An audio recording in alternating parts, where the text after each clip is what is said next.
As a therapy practice owner, your email list is one of the most valuable marketing assets you can have. So, social media plays a really, really important role in building your online presence, building your credibility, and encouraging prospective clients to take that next step. But the risk with social media is that you don't own Facebook or TikTok or YouTube, which means those platforms can change the rules and change how they work at any moment.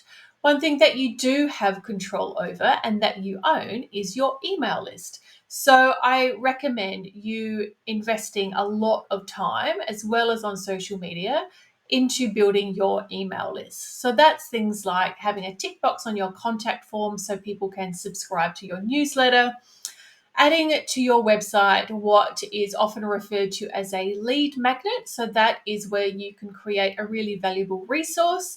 So to receive that resource, people have to exchange their email address, because these days people just aren't that excited about subscribing to a newsletter, but they're much more happy to hand over their email if they think they're going to get a really valuable PDF resource or something like that in return.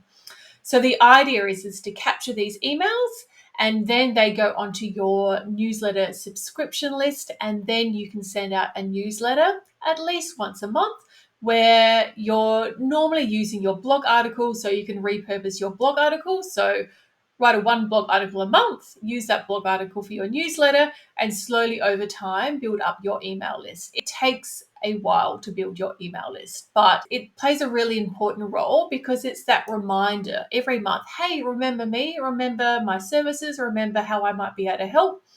Because as you know, people can sit on things for a while. They think they might need help, but life gets busy and they're just not that confident to take the next step yet. But by seeing an article, seeing a newsletter from you every month, it builds that credibility over time.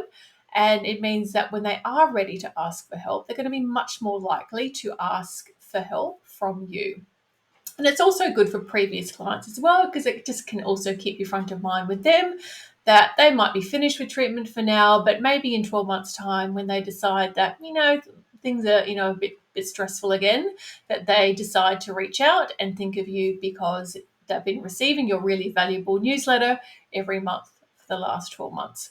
One thing to also be really mindful of is, depending what country you're in, is laws around sending marketing related information. So there's different laws around having people to opt in to receive something like a newsletter.